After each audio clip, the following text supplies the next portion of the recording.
Je vais tenter de vous parler du livre d'une manière générale, et puis si vous voulez bien, je vais commencer par une phrase qui pour moi est une phrase assez significative. C'est une phrase d'un célèbre auteur arabe du 8e siècle qui s'appelait Jaïs. Je ne sais pas si je prononce correctement son nom, mais en tout cas son œuvre est immense. Et il disait quel doux et tendre familier à l'heure de la solitude, quel compagnon en terre d'exil. Le livre est un vase de savoir. Plus tu plonges dans la lecture d'un livre, plus ta nature s'affine, plus ta langue se délie, plus ton cœur est comblé. C'est beau, non, comme phrase. Et je crois que tous ceux qui travaillent dans ce domaine-là, qui s'intéressent à cette question, quelque part, ont entendu la phrase de cet auteur du 8e siècle comme quelque chose de permanent et d'intemporel. Alors, quelle est la place à donner au livre corse? C'est une question récurrente que l'on se pose depuis longtemps. Et immédiatement, on ajoute à cette question la suivante. Doit-il être un ambassadeur ou un témoin? Et s'il doit témoigner, il doit témoigner de quoi?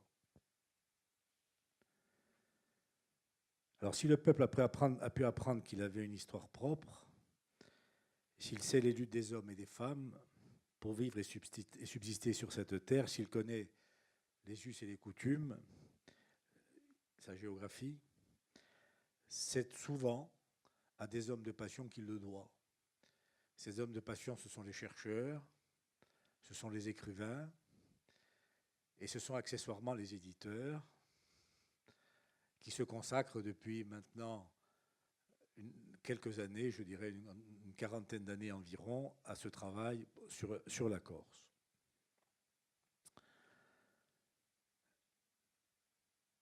Il ne faudra pas oublier dans le propos que si le livre porte témoignage à un moment donné sur ce que c'est un pays, on le verra au cours de mon propos, on verra que c'est aussi une économie et que c'est un aspect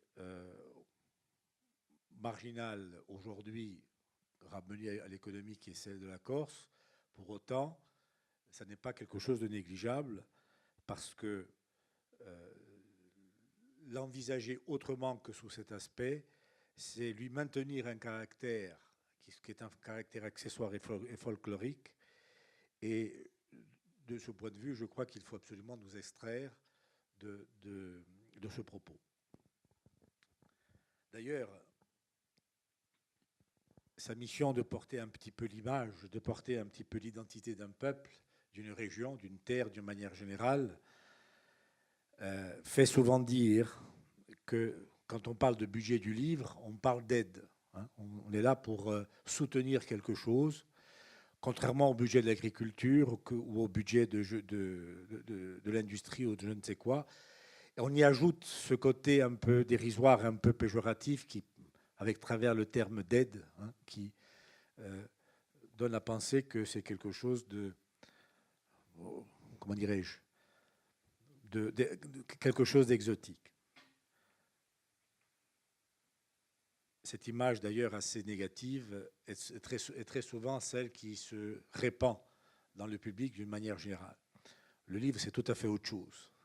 Sa mission est de nature différente et,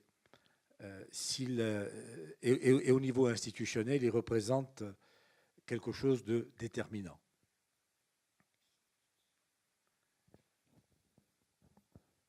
J'ajouterais que le livre est vraiment, me semble-t-il en tout cas, un instrument décisif d'accès à toute culture. Et en dépit des attaques qu'il subit et des crises qu'il traverse, il reste dans notre civilisation un moyen fondamental et privilégié de communiquer, de transmettre et d'accéder à la connaissance. Il est peut-être pour notre île un outil susceptible de favoriser la connaissance de notre sol, de notre histoire sous tous ses aspects, et au-delà de notre insertion dans un bassin qui est le bassin méditerranéen. Et il participe enfin à l'intérieur comme à l'extérieur à la construction de l'image d'une région et en assure par voie de conséquence à divers titres sa promotion. Alors, depuis la fin des années 80, on est rentré dans le domaine de l'édition en Corse dans des formes tout à fait nouvelles. On est passé du stade très artisanal, voire anecdotique, à un projet beaucoup plus professionnel, à un projet qui, tout au fil du temps, notamment dans les 15 dernières années, s'est fortement épaissi. Et on assiste de plus en plus à l'installation d'un réel professionnalisme autour de la question éditoriale. Tout simplement parce que on s'aperçoit parallèlement, notamment grâce à la présence de l'Université de Corse, on s'aperçoit qu'il existe une production intellectuelle qui a besoin de cet instrument, de cet outil, de ce support, pour pouvoir aller beaucoup plus loin et pour pouvoir réellement partager. Donc, cette existence-là, cette réalité-là, a donné du corps à cette activité et l'a conduit tout naturellement à se professionnaliser. Et ainsi, on peut considérer aujourd'hui que le livre en Corse, l'édition en Corse, est à caractère réellement professionnel, et ce, dans tous les domaines de la chaîne du livre. Donc je crois que ça, c'est un acquis très important. Ça témoigne, me semble-t-il, de l'accès à une certaine, comment dire, à une certaine pérennité, et ça permet aussi de vivre les choses de manière relativement tranquille. On n'est plus dans le folklorique, on est dans l'intrinsèque, si je puis dire. On a véritablement atteint ce domaine-là. Alors, ce phénomène s'est accéléré au fil du temps parce que les résultats de la recherche, notamment au niveau de l'Université de Corse, même d'ailleurs, mais particulièrement au niveau de l'université, ces résultats se sont accélérés depuis environ une quinzaine d'années, tout simplement parce que les programmes de recherche se sont affinés, le nombre de chercheurs s'est développé, et on arrive maintenant à un certain niveau de maturité et on vit ça de manière très tranquille. Ça alimente de manière forte l'espace éditorial, et on est là dans une forme, me semble-t-il, d'harmonie qui s'est progressivement installée. Quel est l'état de l'édition corse? Eh bien, on peut considérer qu'il existe quelques maisons d'édition qui sont... d'abord, vous avez Albiane, que je connais bien, qui publie entre 35 et 40 ouvrages par an en moyenne, soit directement, soit en collaboration en particulier avec le Centre culturel universitaire, avec l'association du soutien du Centre culturel universitaire. Nous sommes sur un niveau de publication entre 35 et 40 ouvrages par an en moyenne. Vous avez des éditions, une maison d'édition comme celle... Alors, Albiane, bien entendu, est une maison d'édition généraliste qui s'intéresse à tout le champ de la création, que ce soit dans l'espace de la fiction ou bien dans celle du savoir. Nous avons des maisons d'édition comme Alain Piazzolla, par exemple, qui publie entre 7 et 8, disons entre 5 et 10 ouvrages par an, qui est plus spécialisé dans le domaine de l'histoire et du patrimoine. Vous avez les éditions Colonne qui, elles, se sont réinstallées depuis quelque temps et qui publient aux alentours d'une dizaine d'ouvrages par an. Édition volontairement généraliste aussi, mais plus centrée sur la poésie, la nouvelle, voire le roman. Vous aviez une maison d'édition qui s'appelait DCL, qui était une maison qui était née à partir d'une boîte de distribution du livre, qui a maintenant cessé un peu son programme de publication, mais qui continue, bon an mal an, à publier 3 ou 4 ouvrages par an. C'est le cas de Saint-Marcilli à Bastia, qui est d'abord une imprimerie qui s'adosse, et dont la maison d'édition s'adosse, et qui publie chaque année entre 5 et 10 ouvrages par an aussi. Vous avez les éditions Clémentine, plus spécialisées dans le domaine touristique, qui est installée à Porto Vecchio et qui commence à publier des ouvrages, notamment qui vient de publier un dictionnaire de la langue d'Ernesto Bappi, qui elle aussi est en dehors de la carte postale ou des ouvrages représentant la carte postale, qui est entre 5 et 6 ouvrages par an, qui se situent ailleurs, comment dirais-je, dans des domaines différents du domaine touristique, je dirais, hein, purement touristique. Et puis vous avez ensuite Animagour, Sarbastiak, qui publie entre 5 et 6 ouvrages par an, eux aussi à vocation plus historique d'une manière générale. À cette liste-là se rajoutent des maisons, comment dirais-je, emblématiques qui ont joué un rôle très important par le passé. Je pense en particulier à Cismonte et Poumont, qui en particulier au niveau de la langue corse a fait un travail relativement important et qui en tout cas qui est à signaler. Et d'autres maisons qui sont de moins importance, mais qui publient gentiment 2 ou 3 ouvrages par an. Ainsi, on arrive bon an mal an pour une région qui a 300 000 habitants. Nous arrivons à une production qui tourne autour d'une centaine d'ouvrages par an en moyenne. Cette édition-là a connu aussi, parallèlement à l'évolution qu'a représentée l'action de l'université, cette édition-là a vécu aussi l'action assez importante qu'a menée la CTC durant la même période d'ailleurs, hein, qui elle aussi a commencé à prendre la mesure de ce que pouvait représenter l'édition pour la société insulaire.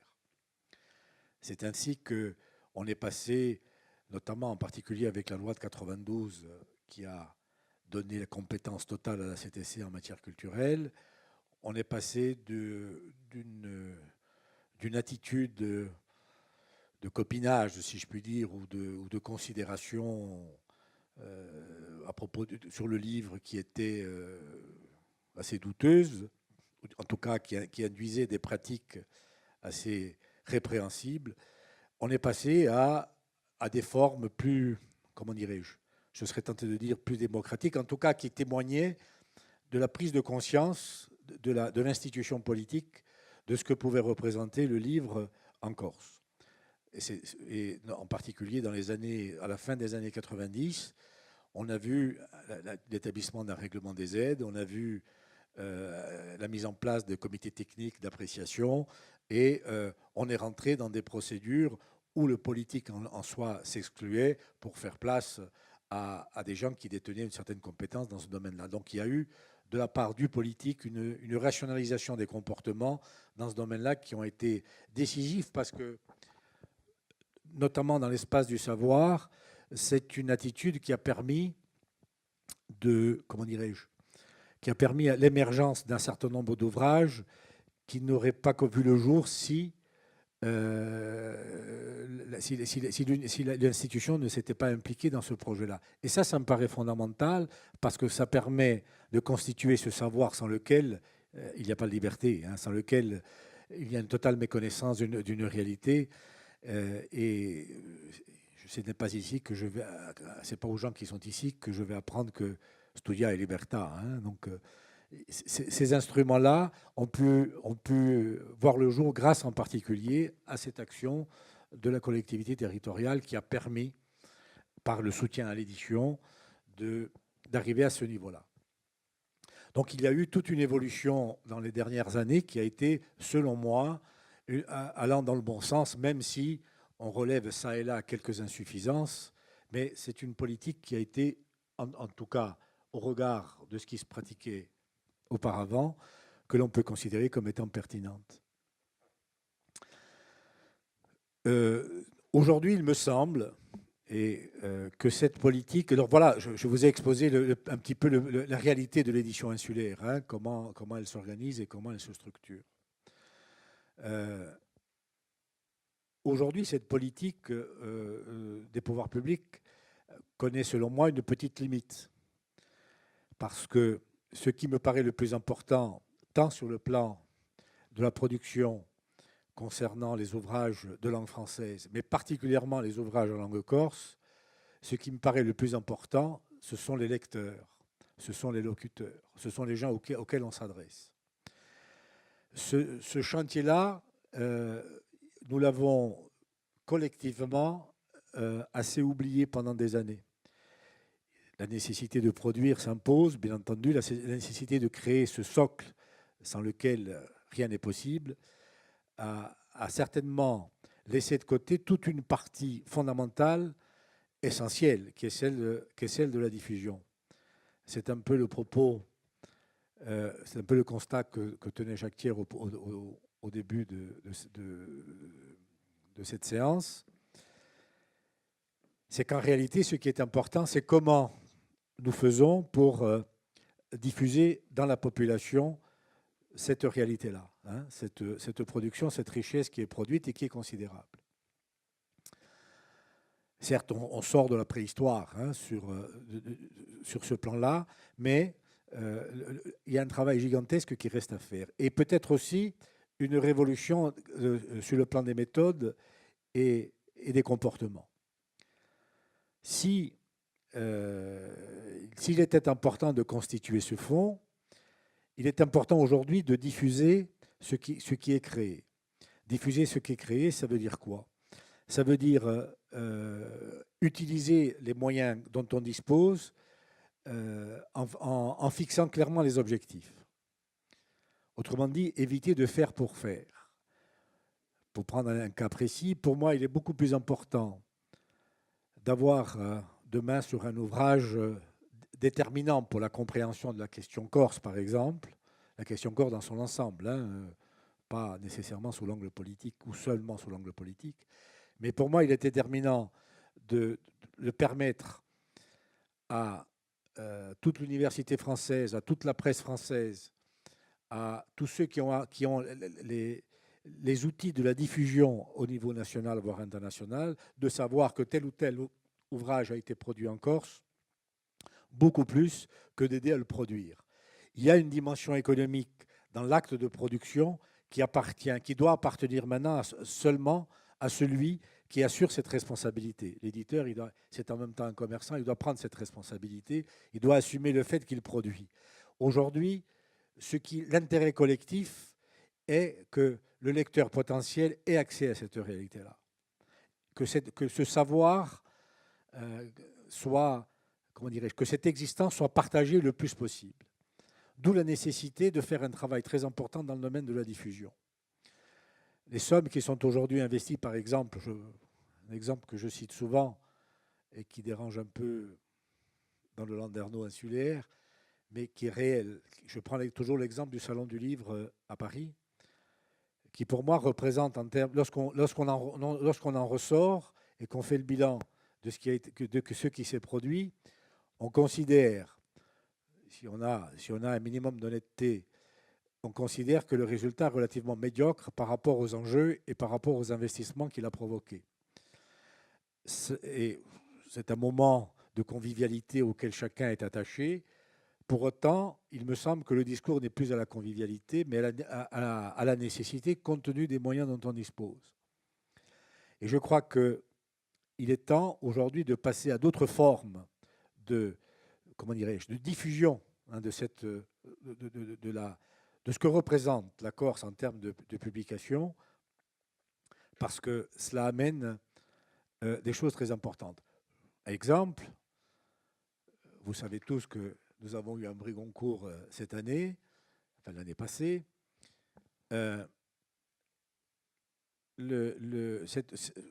Cette réalité-là a permis probablement en termes de diffusion sur la réalité insulaire, ce que peut amener un pays comme le nôtre à, je serais tenté de dire à l'ensemble de l'humanité, a été un apport déterminant, décisif.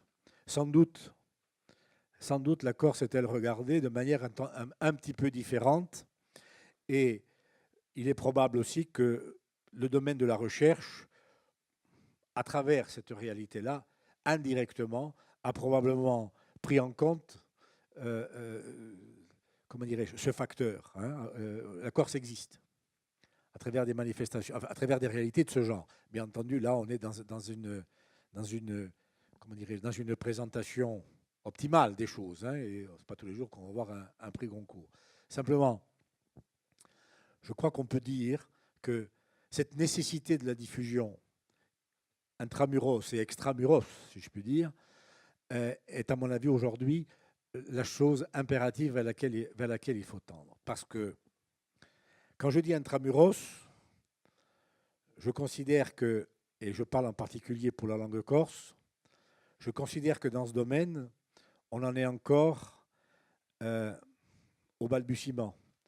Je crois qu'on n'a pas saisi aujourd'hui l'importance qu'a pour la communauté tout entière des publications dans cette langue, ce que ça signifie.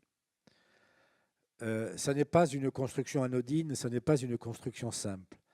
Ça participe de manière déterminante au renforcement d'une identité, donc d'une communauté, donc d'une liberté. C'est quelque chose de profondément précieux et dont il est indispensable de créer les instruments du partage de ce point de vue. Et je crois qu'il existe chez nous un phénomène étonnant, et j'en porte témoignage en qualité d'éditeur. Lorsque j'ai publié, voilà, bientôt 30 ans, l'ouvrage de Jacques Fouzine, Edete Yapé, il y a eu autour de cet ouvrage-là un réel engouement. Je crois que nous en avons vendu plus d'1 millier, ce qui est, dans la catégorie dans laquelle se situe cet ouvrage-là, quelque chose de déterminant. Peu ou prou, toute personne qui avait une fibre quelconque, même qui ne savait pas lire la langue, qui ne savait pas lire la langue corse, eh bien, on a vu des gens acheter ces ouvrages-là, parce que c'était porteur de quelque chose, parce que ça signifiait quelque chose. Il y avait une sorte de partage. Hein. On appartient à un groupe, on appartient à une catégorie, on défend une idée, on partage les choses. Aujourd'hui, et j'ai regardé les chiffres avant de venir, nous avons publié 20 ans plus tard, 25 ans plus tard, le recueil toujours de Jacques Fouzine qui s'appelle Verso Cantareccio. Nous en avons vendu 112 exemplaires. Ça n'a pas laissé de traces significatives dans les médias. Personne ne s'est préoccupé véritablement de la question de savoir, tiens, est-ce important? Est-ce que l'ouvrage de Jacques Fouzine est intéressant? Donc, on ne s'est pas posé de questions particulières là-dessus. Il était naturel de publier cet ouvrage-là, et puis il était tout aussi naturel que sa vie soit relativement fugace, hein, qu'on passe de tout à rien. À croire que cette société qui s'est donnée des moyens de plus en plus importants, qui affirme au quotidien l'importance de la langue, hein, puisque on voit l'institution aujourd'hui, on a entendu parler d'établissements publics régionaux, il y a des écoles bilingues, on enseigne la langue à l'université, je crois qu'il y a 130 enseignants de langue corse. Enfin, il y a tout un tas d'outils que nous avons créés, et pour autant, lorsqu'on analyse, et ça c'est l'éditeur qui parle, lorsqu'on analyse le niveau de consommation de la production en langue corse, mis à part quelques épiphénomènes provoqués par telle ou telle circonstance, on s'aperçoit que la consommation est quelque chose de relativement réduit. Quand je dis relativement, c'est un euphémisme. On peut s'interroger, on peut se dire sans doute nos écrivains sont-ils mauvais? Sans doute, il est vrai aussi qu'il y a une importante partie des publications qui concernent le domaine de la poésie. Et on sait qu'aujourd'hui, la poésie en France, d'une manière générale, n'est pas d'une consommation très, très, très forte. Lorsque, y compris dans les grands poètes de la tradition française, je suis moi libraire par ailleurs, nous n'avons pas des taux sauf quand il s'agit de production qui intéresse le cadre scolaire. En dehors de ça, nous avons des taux de consommation qui sont relativement faibles. Cependant, si l'on compare à ce que signifiait cette poésie il y a une vingtaine d'années, à croire que tous les combats qui ont été menés, tout le travail qui a été fait, eh bien, été de nature à apaiser les choses, hein, que nous ne sommes plus dans des situations conflictuelles, mais parallèlement, nous ne sommes plus dans des situations de consommation comme si les choses étaient acquises. Et l'on voit, à mon avis, dans ce domaine-là, et on le voit aussi dans le domaine des médias, où, et c'est du moins l'impression que j'en ai, moi je le vis comme ça, tout ce qui est du domaine aussi bien du savoir que de la langue, ben, on en traite de manière périphérique, hein, et non pas comme quelque chose de fondamentalement précieux. Est-ce que la construction du savoir dans ce pays a-t-elle du sens? Est-ce que la langue a-t-elle encore une fonction, hein? Et quels sont les instruments qui nous permettent réellement de la partager? Il me semble, et c'est un peu... Mon propos tout en n'étant pas alarmiste, hein, est un propos de personnes inquiètes, hein, qui est dans le circuit qui s'organise autour de cette question-là. Je m'interroge vivement sur le projet. Hein. Alors que le combat politique en soi s'achève, puisque je ne connais pas un politique qui n'est pas sensible, qui ne soit pas sensible à cette question-là, qui ne dise pas que la langue est aujourd'hui indispensable, hein, qu'on va tout faire pour. Je m'interroge sur le comportement de la société tout entière et de ses relais. Hein. Je pense en particulier au domaine de l'enseignement et au domaine des médias qui jouent un rôle essentiel. Je veux prendre un exemple. Nous avons tous connu une manifestation qui s'appelait Adjustra Baïzan et compagnie pendant... je crois qu'il n'y avait pas un Corse qui n'était pas accroché à sa radio à midi, hein, midi et demi, pour écouter ce moment qui était un énorme moment de convivialité. C'était un acte social très important. Bon. Je crois que tout le monde a, peu ou prou, participé à cette émission que conduisait Pierre Maher à la radio. Il y a aujourd'hui une émission à la radio qui s'appelle Dide Austre, hein, ou qui entretient, hein, un rapport avec, me semble-t-il, beaucoup moins d'importance, beaucoup moins... L'assiette des gens qui écoutent cette émission me paraît réduite par rapport à la précédente, mais on avait le sentiment que la question de la langue était bien au sein de la population, était la question de l'urgence. Hein. Il fallait se réapproprier ce qui nous appartient profondément. Bon. Il me semble qu'aujourd'hui, au niveau des médias en particulier, quoi qu'on en dise, dans la population, ce partage ne se fait pas. Hein, alors qu'il y a des émissions qui se sont parfois multipliées ou autres. Bon. Je serais tenté de dire la même chose avec le réseau des bibliothèques. Autrement dit, tout ce qui doit assurer cette médiation entre celui qui crée dans cet espace-là et celui qui consomme, ou qui est appelé à consommer, si je puis dire, que l'ensemble des outils qui sont mis à disposition sont en voie d'inefficacité, si je puis dire. Et j'ai l'impression, pour employer un mauvais terme, que vous pardonnerez, on est en voie de fonctionnalisation d'une question qui relève non pas de cet état-là, mais qui relève, fonctionnaire au sens péjoratif habituellement utilisé. J'ai beaucoup de respect pour les fonctionnaires. Hein. Mais il y en a pas mal ici, je crois. Donc, ne prenons pas des risques inutiles. Mais je crois qu'on a une perception de cette question-là, qui, à mon avis, manque de substance, et je trouve cela relativement inquiétant. En tout cas, à la place où je suis, c'est un ressenti profond. Parce que pour moi, pour Albian en tout cas, pour moi la question de la langue, c'est la question centrale. Je ne crois pas que l'on puisse parler de communauté. Je ne crois pas que l'on puisse créer le vivre ensemble serein sans que l'on ait cet instrument majeur de communication, de partage, sans que chacun, je pense en particulier aux gens qui arrivent dans ce pays, sans qu'ils possèdent les codes nécessaires justement à l'échange. La fonction de la langue, c'est celle-là, et on ne vit pas correctement dans une société dès lors que l'on se prive de cet élément essentiel.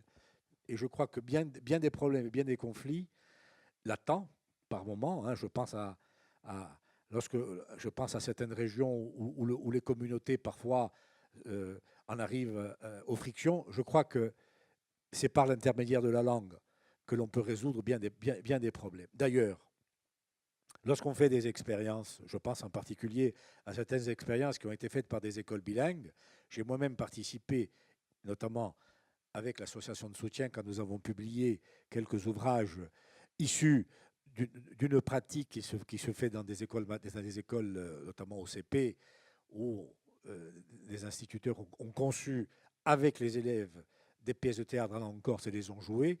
On s'aperçoit que l'étendue du possible est considérable dans ces moments-là et que véritablement c'est un instrument de partage remarquable et que ça prépare des gens, hein, ça prépare des enfants à installer avec cette langue une familiarité et au bout du compte, créer les conditions de l'appropriation.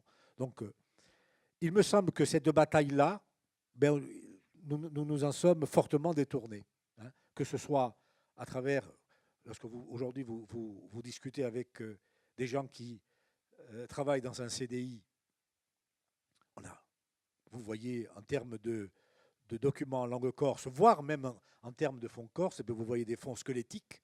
Ça me paraît inimaginable que dans des lieux où on doit transmettre le savoir, on ne possède pas les outils de ce savoir. C'est tout à fait squelettique. Moi, je trouve ça absolument scandaleux. Il m'est arrivé d'en discuter avec certains chefs d'établissement. Ils découvrent la situation.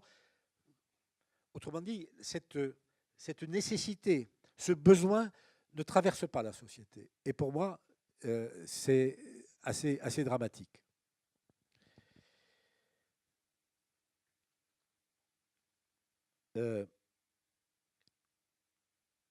J'ajoute que cette langue-là,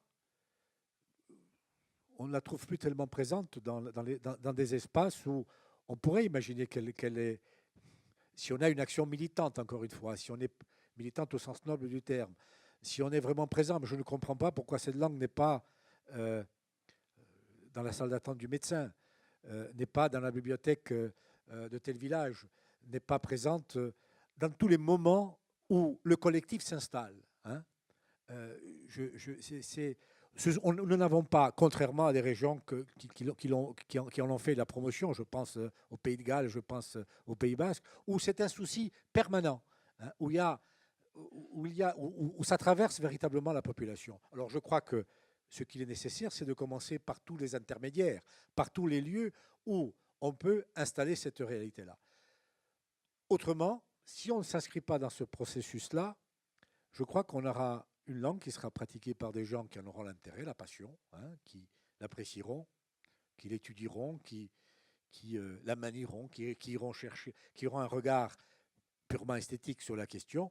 Mais la fonction sociale, au demeurant, me semble-t-il, déterminante, sera en l'occurrence oubliée. Donc, le propos que je tiens ici est le propos d'un éditeur. C'est le propos de quelqu'un qui, tout au long de son activité professionnelle, a placé cette question-là comme étant une action prioritaire, parce qu'il me semble, en lui donnant la même priorité qui est celle du savoir. Hein.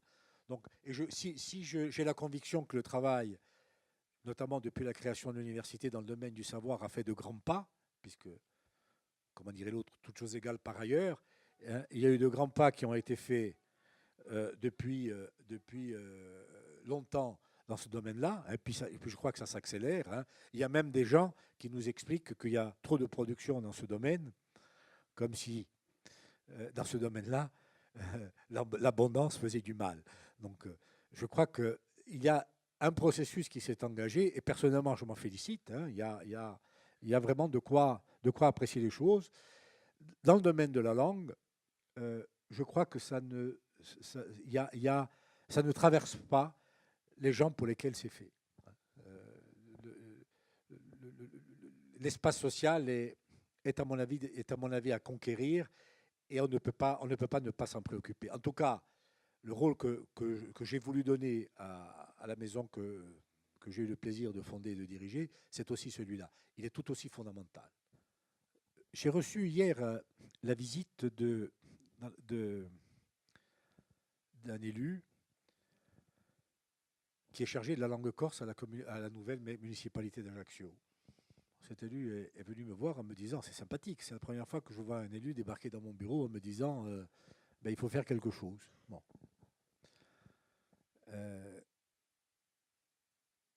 Il me disait, on va peut-être mettre en place un comité de pilotage, on va mettre en place peut-être une structure comme ça pour voir un peu ce que ça donne. Bon. Ce qui m'a tout de suite inquiété, c'est que je lui ai dit, j'ai dit, attention, vous n'allez pas mettre encore un instrument qui ne va servir à rien. Des comités sur comités, un empilement de strates, de choses qui ont peu d'intérêt. Quel est votre projet politique? Quelle est votre envie profondément? Est-ce que vous avez envie que dans tous les quartiers d'Ajaccio, eh bien, la question de la langue soit abordée sous la forme ludique, sous la forme que vous voulez, mais est-ce que vous avez cette volonté-là? Ou bien est-ce encore un instrument que l'on va mettre en place et qui va constituer demain, dans le cadre d'un bilan précis, écoutez, nous avons cette année consacré 50 000, 60 000, 70 000 euros à l'activité dans le domaine de la langue. Et voilà, quand nous ferons le bilan, vous voyez, nous avons fait quelque chose dans ce domaine-là. Est-ce qu'il existe une véritable volonté politique d'aller dans le quartier, d'aller dans l'immeuble, d'aller chercher les gens pour les faire participer à quelque chose que nous considérons, et c'est ça l'action politique, que nous considérons comme indispensable à notre communauté. Je crois que cette idée de partage est déterminante. J'ai un peu désarçonné ce jeune homme, qui est au demeurant très sympathique. J'ai un peu désarçonné ce jeune homme parce qu'en lui disant, à mon avis, il faudrait aller un peu plus loin. Bien sûr, identifier les acteurs, mais tout ça, on sait faire. On sait rentrer dans des processus de construction d'un certain nombre de choses. Où est la volonté qui consiste d'aller dans chaque immeuble, pour aller chercher les gens pour le faire?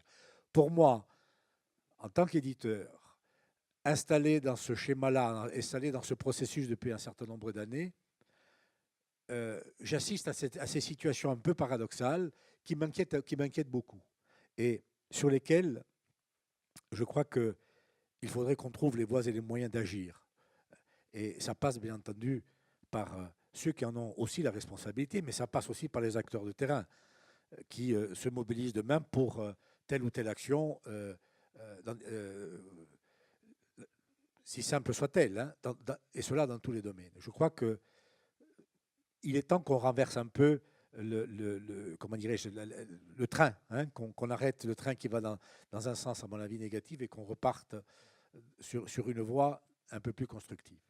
Voilà ce que je pouvais dire d'une manière générale là-dessus. Je n'ai pas trop parlé des publications en langue corse, mais je crois que vous avez eu droit à une conférence brillante d'Alain Di Miglio sur les publications elles-mêmes. Je voulais surtout insister sur les pratiques éditoriales dans un cadre donné et comment aujourd'hui un éditeur peut s'insérer dans un paysage où comment dirais-je, où son action peut être aussi déterminante pour peu que l'on se situe dans un long terme. Voilà ce que je pouvais dire. Le prix encore a amené beaucoup à la Corse, tout simplement parce que nous sommes, à travers cette réalisation, dans de l'anti-mérimée. Lorsqu'on parle, ce prix a fait la démonstration qu'il y avait une capacité créative dans ce pays conséquente. Ce n'est pas un hasard si ce travail a été couronné à un moment donné, c'est tout simplement parce qu'il existe depuis un certain nombre d'années tout un processus qui conduit à installer un niveau de qualité dans l'écriture et qui est de nature à subir toutes les comparaisons. Lorsqu'on parle d'une création de cette importance, on montre que de Corse, y compris même en choisissant la Corse comme sujet, de Corse, il y a cette dimension qui installe. On quitte la sphère de l'exotisme dans laquelle, ou de l'accessoire dans laquelle on nous met habituellement pour entrer dans un espace qui est celui de l'excellence. Et on se dit à ce moment-là, tiens, même là. Et oui, même là. Je vous ferai la même remarque. Je suis allé nous sommes allés il y a quelque temps, notamment avec le concours de la CTC à Pise, pour montrer ce qu'était l'édition corse. On a eu en face de nous des professionnels, puisqu'on était au salon de l'édition indépendante italienne. Vous avez à Pise tout un tas de gens qui viennent des quatre coins d'Italie, qui représentent l'édition indépendante, en dehors des grands circuits comme Mondadori et autres. Bon. Eh bien, nous y sommes allés, il n'y avait que le stand d'Albion qui était présent. Et les gens arrivaient au stand et se disaient, bah, tiens, c'est curieux. Ils étaient étonnés du niveau d'édition que nous proposions. Nous n'avions strictement rien à envier à l'édition indépendante italienne. Autrement dit, à un moment donné, quand on montre qui on est, le dialogue s'installe. Le rapport à l'autre est complètement différent. Et on ne peut pas imaginer que la culture ne passe pas par le rapport à l'autre. Une culture tranquille, une culture sereine, c'est quand elle commence à discuter avec son voisin. Interrogez Jacques Thiers, vous expliquera les choses très clairement là-dessus. Il l'a écrit voilà quelques années. Je crois que de ce point de vue, le prix Goncourt a été quelque chose de déterminant, hein, et a créé des conditions.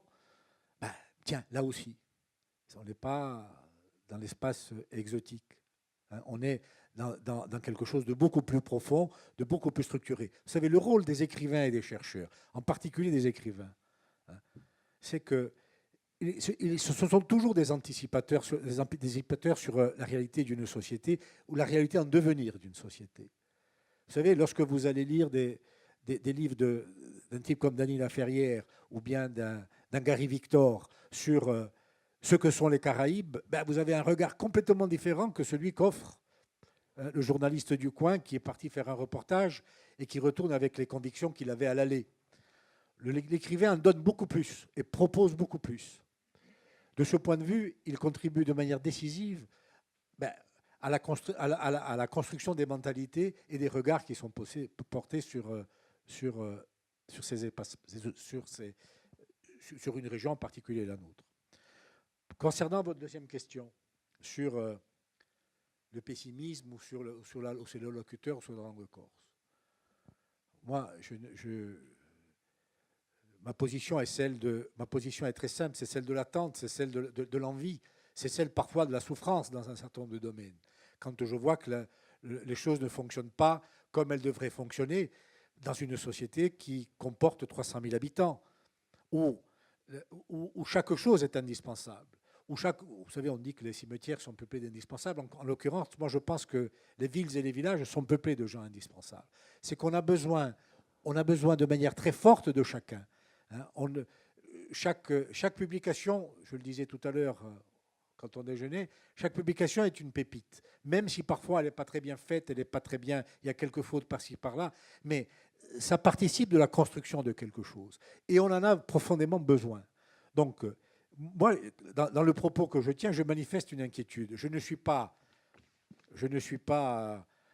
comment dirais-je, je ne décrète pas la mort annoncée de la langue dans ce domaine-là, parce qu'autrement, il y a de quoi se suicider. Hein, et je ne suis pas du tout dans cette démarche-là. Je continue le travail que je fais, je continuerai à publier le plus longtemps possible dans ce domaine-là. Je dis simplement, ne soyons pas dupes de situation, et je voudrais fonctionner un petit peu comme une alarme, en quelque sorte, dans ce domaine-là. Mais il est faux de dire que tout va bien, loin de là, mais il est faux de dire aussi que nous sommes dans le trou ou dans le fossé. Je dis que nous sommes dans une phase relativement atone et qu'il serait opportun de se ressaisir et d'aller un peu plus loin. D'autant que, et c'est ça, c'est pas le moindre des paradoxes, d'autant que l'environnement, entre guillemets, institutionnel et politique est de nature à favoriser la démarche.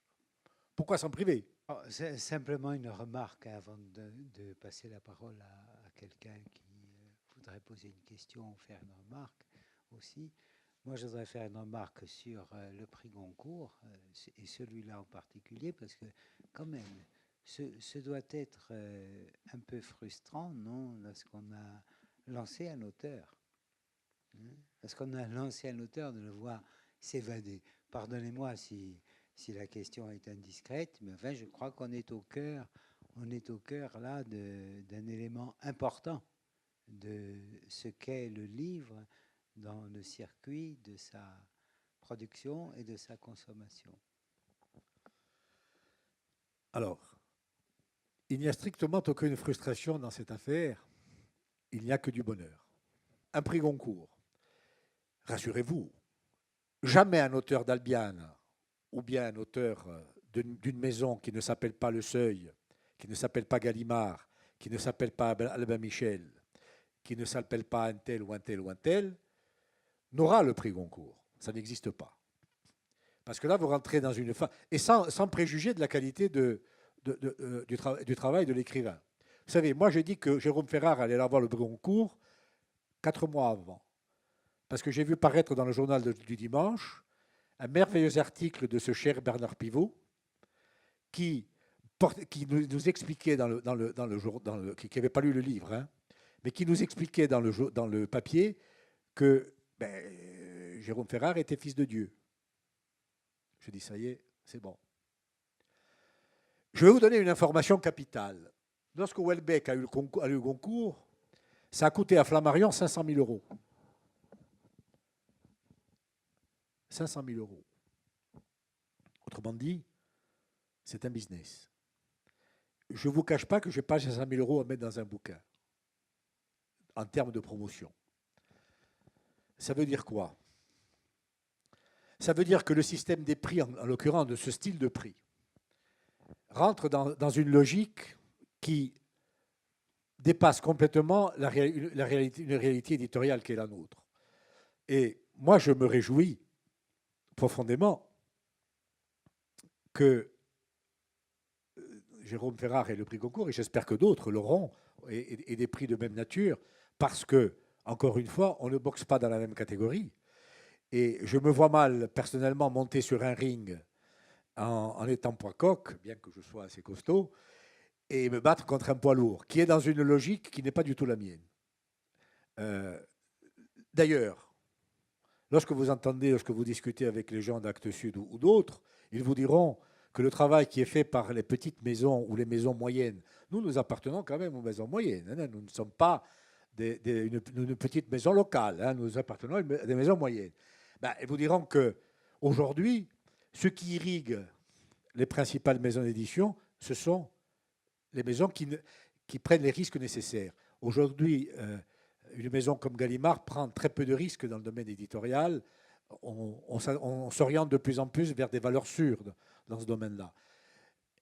Malheureusement ou heureusement, c'est une industrie, et c'est une industrie qui répond et qui obéit à des codes aujourd'hui qui ont largement dépassé.